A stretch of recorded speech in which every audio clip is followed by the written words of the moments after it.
When I met Linda, my future mother-in-law, for the first time, she greeted me with a strange comment.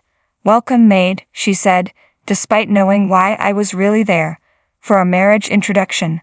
Confused, I couldn't help but ask, "What?" thinking I might have misheard. But she just gave me a cold smile. "Oh, you're not the maid?" With a face like that, I could have sworn. Then, as if things couldn't get worse, the person I thought was on my side, my fiancé Alex, betrayed me in the worst way possible. He glanced at my face and let out a laugh. "She's right. You really don't look great. I'd love to meet your parents." They didn't stop there. Linda and Alex mocked not just me but even my family. "I wonder if your parents would faint at seeing a house like ours," Linda said with a sneer. I had enough. While they weren't looking, I quickly texted my dad, and he replied immediately, saying he was on his way. "I need some air," I muttered, standing up to escape their insults for a moment. "Don't run away." Alex's voice followed me, his laughter still ringing in my ears. 10 minutes later, my father, Mark, arrived. Calmly, I introduced him to Linda and Alex. "This is the maid's father," Alex said smugly. But as soon as Linda recognized him, her expression froze in shock. "I am Sarah. Turning 30 this year, and I work for a small company. I've always lived quietly, trying not to draw attention to myself. That's why I keep my makeup simple, just foundation, and often wear navy or black. I don't bother with contact lenses either, preferring my thick glasses because of my high prescription. My father's job influenced me a lot growing up. He's an actor, and though not a leading man, he was well known enough to appear on TV often. In middle school, my classmates would constantly ask for his autograph, and their parents always wanted to meet him, but I refused every time. I wanted to live in peace, away from the spotlight. I was often criticized growing up, and it must have seemed unfair to others. Some of my classmates were jealous and harassed me because of it. I didn't want to burden my dad, whom I loved dearly, and I hated the idea of being seen as someone who was getting special treatment, so I chose to keep a low profile. I dressed plainly and went to a high school where nobody knew me. Thankfully, my last name was common, which let me blend in and live a normal life. Maybe because of my plain appearance, guys never approached me, which was fine. I enjoyed a carefree student life. My favorite moments were talking about comics with my female friends, and those were the times I felt happiest. I met my fiancé Alex after I started working. He worked for a leasing company that serviced the copy machine at the art company where I was employed. Our interactions were brief at first, just a few words exchanged when he came to check on the machine. Then one day, everything changed. The copy machine broke down, and I was in a bind. I needed it to prepare materials for an important meeting the next day. Panicking, I called Alex for help. He arrived quickly, inspected the machine, and when I nervously asked, "Can it be fixed?" he smiled and said, "Don't worry, I'll take care of it." It was that smile that won me over in an instant. Though the machine couldn't be fixed that day, Alex arranged for a replacement, and I managed to finish the materials in time. After that, I wanted to get closer to him. I asked for his contact information and began calling him more often. Eventually, I confessed my feelings to Alex, and we started dating. Alex was always kind and considerate, and I had never seen him angry. I believed he'd continue to be that way, even after learning about my father's fame. After dating for 3 months, I gathered the courage to propose to him, and he happily accepted. I remember feeling overjoyed at the time. But there was one thing that nagged at me: my appearance. I had always worn thick glasses, even on our dates, and it made me feel self-conscious. I've always dressed simply. It's a habit that's hard to break. I look a lot like my father, with distinct features that drew attention. Back in middle school, other girls were envious, and I've been judged by guys for my looks before. It hasn't been easy, but I thought things would be different with Alex. I even considered changing my appearance, little by little, for him. After all, I loved him. But once we got engaged, I started feeling more and more uneasy. Before our engagement, Alex seemed so kind. Lately though, his remarks have become condescending. The other day, we went to a bridal fair to look at wedding venues. His idea. The place he took me to was breathtaking. A luxurious guest house designed for grand weddings with over 100 guests. As I stood there, I felt out of place. I don't have many friends and I've never liked being the center of attention. I had been hoping for something small and intimate, a quiet ceremony at a modest venue. I wanted to leave right away, but Alex seemed so happy that I didn't say anything. I stayed quiet and endured the rest of the event. Afterward, we stopped by a cafe, and Alex was in high spirits. The venue was amazing, right? I'd actually like something even more extravagant, he said, sipping his coffee. I felt a wave of anxiety. It seemed like he had his heart set on the grand venue. I knew I needed to speak up, so I gently suggested, I was thinking, maybe a small wedding, just the two of us, might be nice. I've never liked being the center of attention, and I assumed Alex, being the kind person I thought he was, would understand and compromise. But I was wrong. He looked at me and laughed, a scornful sound that cut deep. Of course, a plain girl like you wouldn't suit a venue like that. There probably isn't even a dress that would go with those thick glasses of yours. I was stunned. Isn't a wedding supposed to be about both families? Before I could respond, Alex continued, my family is well off and having anything less than a grand wedding would be embarrassing. I was speechless. The man who had always been kind was now treating me like I didn't matter. It was as if he had completely changed. As I stood there, bewildered, Alex's words became even crueler. You should just stay quiet and do as I say. A plain woman like you should be grateful to be getting married at all. His tone was harsh, and for the first time, I felt genuinely scared of him. Then, as if nothing had happened, he smiled and said, I'll decide everything for you. You just need to follow my lead, okay? I didn't know what to say. I forced an awkward smile, feeling trapped. Maybe getting engaged to Alex had been a mistake, but it felt too late to turn back now. Both our families knew, my company knew, and despite everything, I still loved him. Maybe, just maybe, the kind Alex I knew before our engagement would come back. Despite all the confusion and doubts, I felt like I had no choice but to continue with the engagement. David's comments became more hurtful as time went on, and each one left me more wounded than the last. But no matter how much it hurt, couldn't bring myself to hate him. Every time I thought about ending things, memories of the kind David I once knew would surface, reminding me of why I fell in love with him. Despite my confusion about his sudden change, I continued our relationship. Then one day, something happened that left me even more confused. It was the day we finalized our wedding venue. After visiting a few places, David proudly settled on the same extravagant guest house we had first visited. Knew a lavish ceremony would suit me, he said with pride, then added with a smirk, too bad for you though. His laugh stung. We headed to the guest house to complete the paperwork.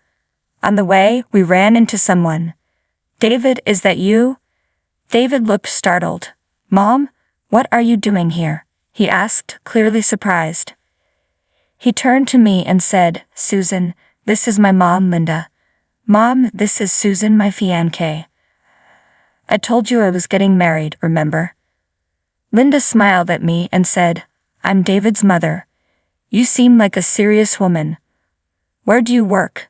You must be employed at a major corporation, right?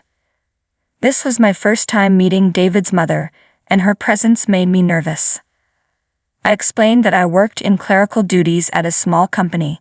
Linda's expression quickly changed to one of confusion. I've never heard of that company, she said.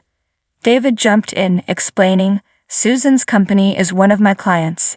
It's a small business with around 30 employees, so it's no surprise you haven't heard of it. Linda's face grew grim. I thought, as David's fiancée, you'd work somewhere more reputable. Does that mean your salary is low? Are you planning to make David struggle financially? I felt embarrassed and could only respond, "I'm sorry. My salary isn't very high at my current job." Linda sighed deeply, then said, "Just make sure you don't rely entirely on David. Our family comes from a distinguished background, and we don't need someone of unclear origins dragging him down." I was confused by Linda's sharp remark, and before I could fully respond, she grew even more heated. "What about your parents? They work at reputable companies, right?" She narrowed her eyes, glaring at me. My father is," I began, but as I was about to answer, something in her bag caught my eye, something familiar. My words trailed off, leaving me silent. Seeing the tension, David stepped in. "Come on, Mom. Calm down. We're going to visit the house and make the marriage introduction soon, all right?" Though Linda didn't seem pleased, she replied, "Fine, though I'm not really in the mood for this." She shot me a sour look, clearly unimpressed. It was obvious that her first impression of me was terrible. I sighed quietly, feeling the weight of how difficult this marriage was going to be. The day of the marriage introduction finally arrived, and when I saw David's family home, I couldn't help but mutter, "Wow." The scene before me was beyond anything I had imagined. I knew from Linda's comments that they came from a distinguished background, but the reality was far more astonishing. The gate was automatic, there was an elevator inside, and I counted at least 10 luxury cars parked outside. It was overwhelming. David noticed my awe and smiled. "Dad's out for work today. It's just Mom, so make yourself comfortable." But his smile didn't ease my nerves.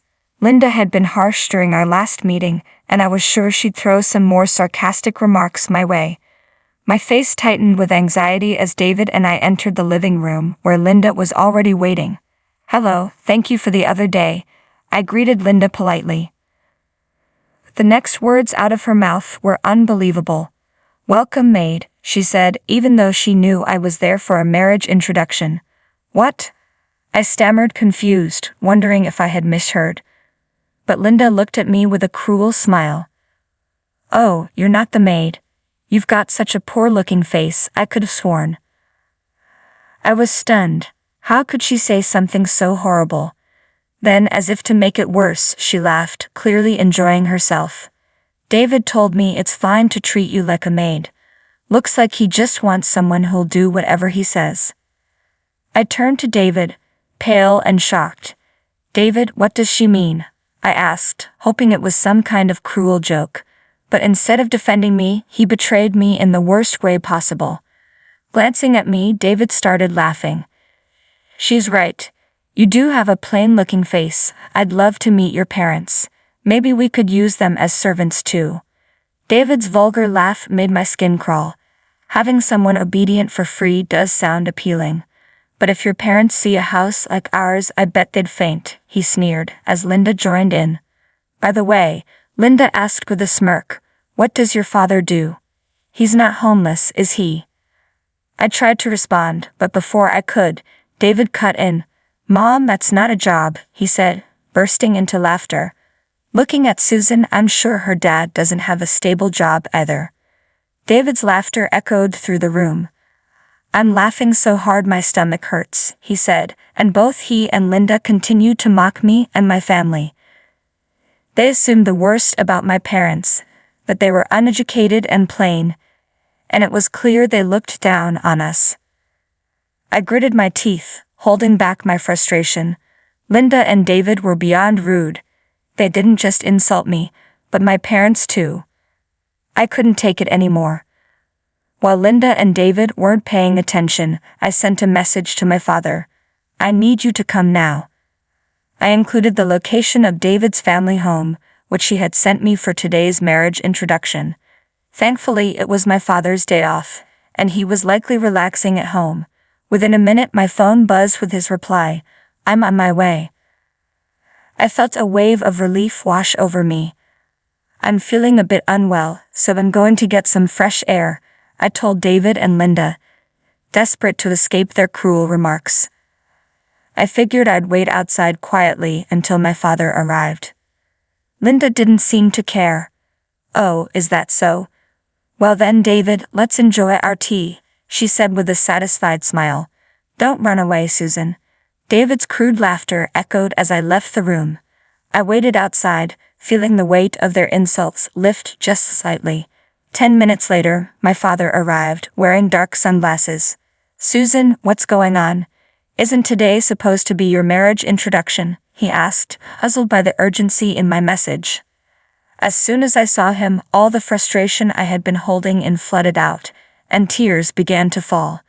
Dad, I'm just so frustrated, I choked out, no longer able to contain my emotions. Seeing me cry, my father's face turned to concern. What's wrong, Susan? He asked, clearly panicking as he watched me break down. Through my tears, I explained everything. How David had changed after we got engaged, how he and Linda had looked down on me, mocking me, and even insulting my family. I can't forgive them for treating you like that, without even knowing anything about you, I said between sobs. As I continued to explain, the tears kept flowing, no matter how hard I tried to stop them. My father listened to my story in silence, but I could tell he was quietly seething with anger. As I continued and mentioned something specific about Linda, my father let out a laugh. He took off his sunglasses and handed them to me. We're going in now, he said. I'll make sure they regret hurting you. His words gave me strength, and in that moment I made up my mind. My love for David had faded completely, replaced by nothing but hatred. I was determined to make him and his mother regret what they had done. I put on my father's sunglasses, gathering my courage. Together, we re-entered David's family home, me standing firm by my father's side. We walked up to where David and Linda were sitting. Sorry to keep you waiting, I said confidently, standing tall beside my father. Linda's expression shifted from smug to confused. Why are you wearing sunglasses all of a sudden? She asked, laughing at first. But her laughter quickly faded when she caught sight of the man beside me. I could see the shock wash over her face. She was frozen in place, too surprised to react. She must have thought she could continue her insults when I came back, but things weren't going to go her way this time. I had no intention of letting her off easily. Linda's face went pale as she realized who my father was. Then my father spoke calmly. I'm the maid's father, his voice steady, but his eyes filled with an unspoken warning. His handsome and imposing presence only made him more intimidating. Linda, clearly recognizing him, stammered in disbelief. How is Christopher here? Is this some kind of joke?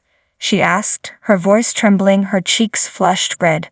Her eyes sparkled with a strange admiration, almost like a young girl smitten. David, meanwhile, stood there clueless, completely stunned. My father didn't bother answering Linda's question. He just stared at her and David in silence, his gaze so intense that Linda blushed like a schoolgirl. It was almost laughable, watching her act so flustered for a woman of her age, but I had no sympathy left. I stared coldly at Linda, and after a moment, David finally regained his composure and asked, clearly confused, Christopher. Mom, is he a friend of yours? It was obvious David had no idea who my father was. While Linda's generation might recognize him as a famous actor, younger people, like David, might not unless they watched certain TV dramas. Linda glared at David. How rude of you. This man is a famous actor and my first love. What? David looked absolutely stunned. Then turning back toward my father, Linda's face softened as she smiled at him. Christopher, I've been a huge fan of yours for years. To prove it, she pulled out her purse and showed him a keychain. Look at this. It's from your fan club. I've been a member for over 20 years, she said, her voice full of admiration.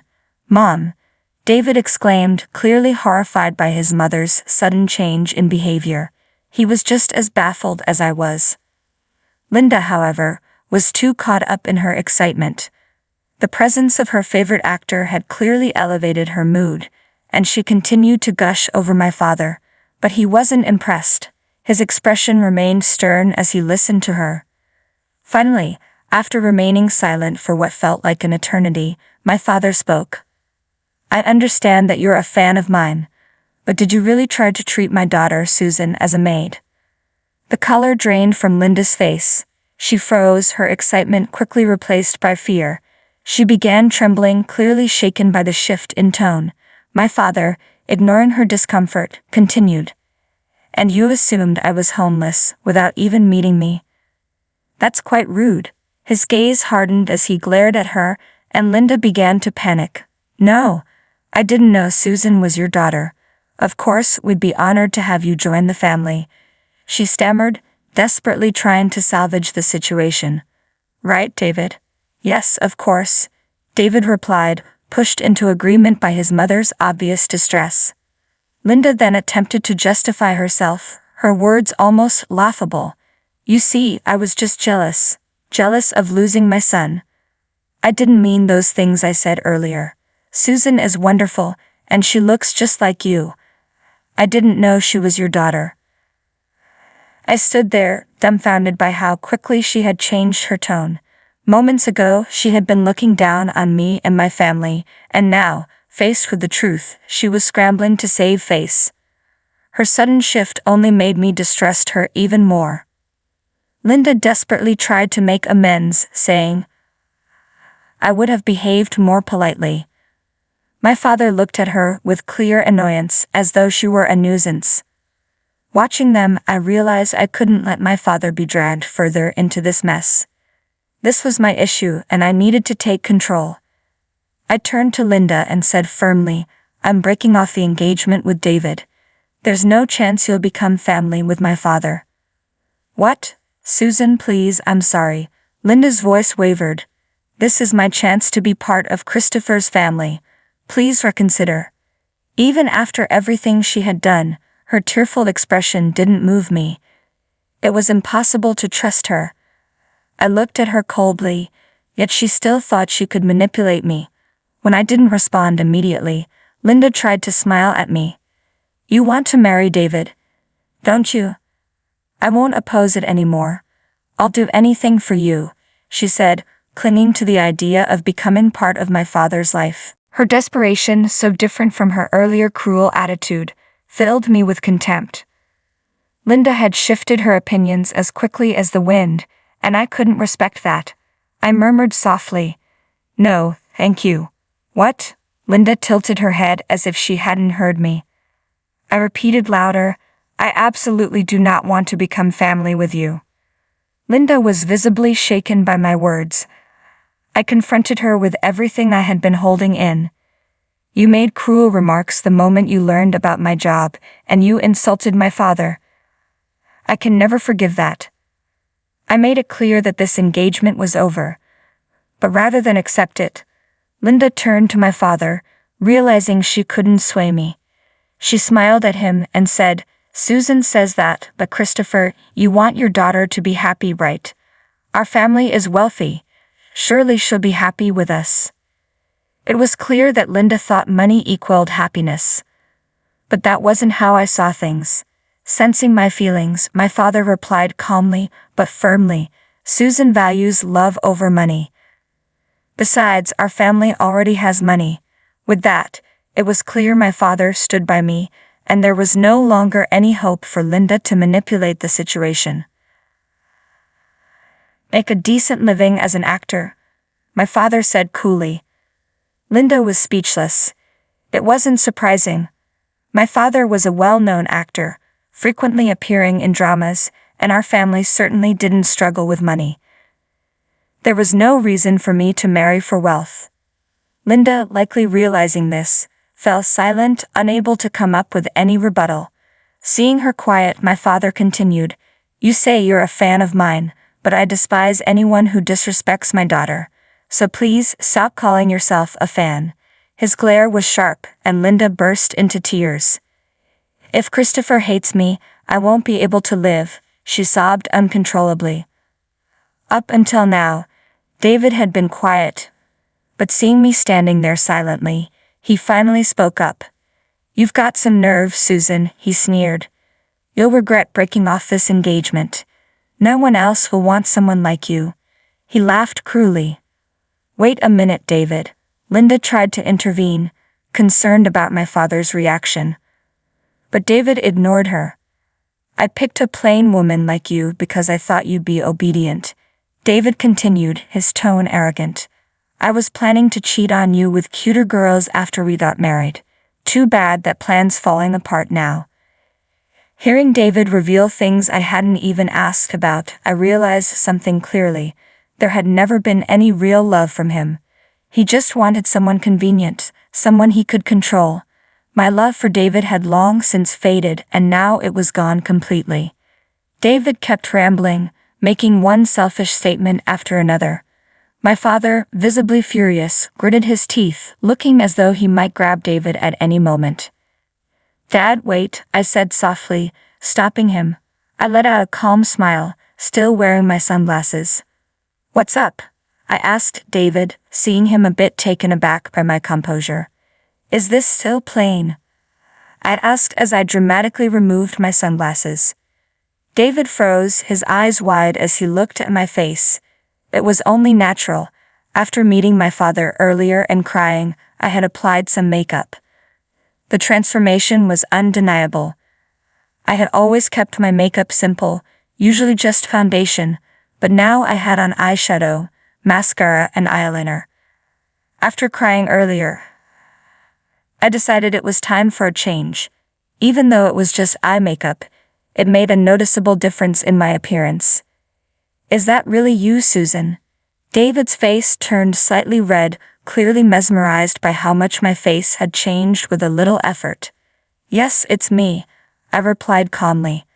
I've always downplayed my looks to avoid standing out, but I'd decided to stop hiding myself. Until now, I had tried to stay under the radar because of the attention my father's fame brought. But after all the cruel things David and Linda said, I realized it was okay to show my true self.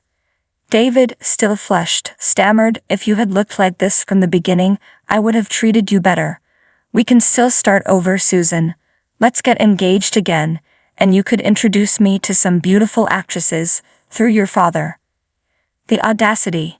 He was still focused on the engagement, and now he had the nerve to ask for actress introductions. I looked him dead in the eye and made my stance crystal clear. The engagement is over, David. I don't need someone like you in my life anymore, and I'll be canceling the wedding venue as well. What? David looked shocked, like he couldn't believe what he was hearing. But I wasn't finished. Oh, and you'll be covering the cancellation fee for the wedding venue. That's only fair. Linda, suddenly panicking, exclaimed, Wait a minute. It's too much for David to bear the entire cost. David looked perplexed, unable to respond. That's when my father stepped in, speaking with a calm smile. Why not ask David's father to cover the fee? With all those luxury cars outside, it shouldn't be a problem, right? I wasn't about to let them off the hook. I played my trump card. If you're not satisfied, we can take this to court. But remember, my father is a famous actor, and news about this might provoke his extreme fans. They might retaliate. David and Linda froze. My father had many enthusiastic fans, and they were known to react harshly to any criticism. I recalled the time when a critic insulted my father's acting skills. Prank calls, threatening letters, even one with a knife. The level of harassment had been unimaginable. Linda and David had no idea who they were dealing with. The incident had even made the news at one point, and as Linda recalled it, her face went pale. In a panic, she turned to David. David, you must cover all the cancellation fees. We don't know what could happen if you don't. Seeing Linda's terrified expression, David finally seemed to grasp the seriousness of the situation. Are you kidding? He muttered before falling to his knees in despair. His world was crumbling and there was no way out for him now. I don't need you in my life, I said firmly. Dad, let's go home. Ignoring the pitiful sight of David and Linda, my father and I left the house together. The engagement was broken off for good, and David was left with the entire burden of the wedding venue cancellation fees. It turned out my father-in-law was the head of a company, and my father had once appeared in a commercial for that same company. Using this connection, my father informed him of David and Linda's disgraceful behavior. Unaware of the situation, my father-in-law was furious. He confronted David and Linda, berating them for their actions and insisted that David take full responsibility for the wedding cancellation costs.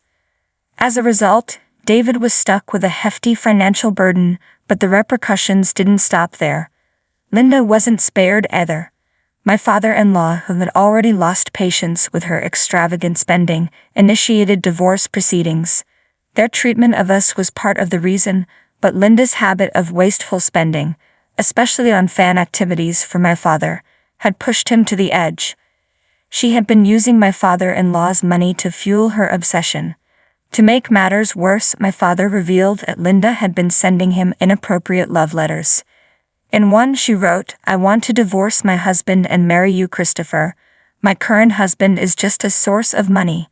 This revelation enraged my father-in-law, and despite Linda's desperate attempts to resist, the divorce was finalized with the involvement of lawyers. Rumors spread that Linda was now living in tears, lamenting how everything had gone so wrong. On top of that, she was expelled from my father's fan club for her troublesome behavior, effectively cutting her off from her obsessive connection to him. So perhaps it was inevitable. I can't imagine Linda finding happiness after losing everything. In the end, she got exactly what she deserved. 6 months later, something astonishing happened. David was arrested. The reason? His obsessive stalking behavior toward me. After that day when I took off my sunglasses, David couldn't let go. He started frequently appearing near my home, lingering around, even after I quit my job. He called me constantly, begging for me to reconsider the engagement, often crying over the phone. "I need you. No one else will do," he would say, but it was clear his fixation was only on my appearance. Crying and clinging to his phone, David's desperation was unsettling. It became obvious that he was only drawn to my face as if my appearance was the only thing that mattered. I didn't need a man who judged solely by looks, so I politely refused his pleas and then blocked his calls. But David's behavior only got worse. His actions escalated and I had no choice but to involve the authorities. I consulted the police multiple times and occasionally I even felt threatened. After careful thought, I finally decided to file a formal report. My father fully supported my decision. Eventually, David was arrested for attempting to break into our house. Following his arrest, he was fired from his job, left with nothing but a mountain of debt. His life had spiraled completely, and it was clear he wouldn't be able to live a decent life anymore. It was a fitting punishment for the way he had looked down on others. Since then, I've taken on a new role, working as my father's manager. The job is much more demanding than my previous clerical work. Now I handle everything from managing his schedule and accompanying him to site visits, to making rounds of greetings and negotiating salaries. It's a huge shift from the quiet life I once had, where I was mostly just commuting between home and the office, talking to people only occasionally and spending most of my time behind a computer. Now, meeting and interacting with people is a major part of my job, and I speak with far more people than before. It's a big change from my previous life, but one I've come to embrace. However, I now find this role incredibly fulfilling. Being a manager has its glamorous aspects, but it's not just about that. My main focus is supporting my father behind the scenes, allowing him to fully concentrate on his acting career. The hours can be unpredictable, and adaptability is key. But what makes it truly rewarding is being able to stay close to him and help him in a meaningful way. I want to repay my father for all the worry I've caused over the years. This is a new job for me, and I know there will be plenty of challenges ahead, but I'm determined to face them head-on. Standing beside my father, someone I deeply admire, motivates me to give it my all. So today, as always, I continue to do my best.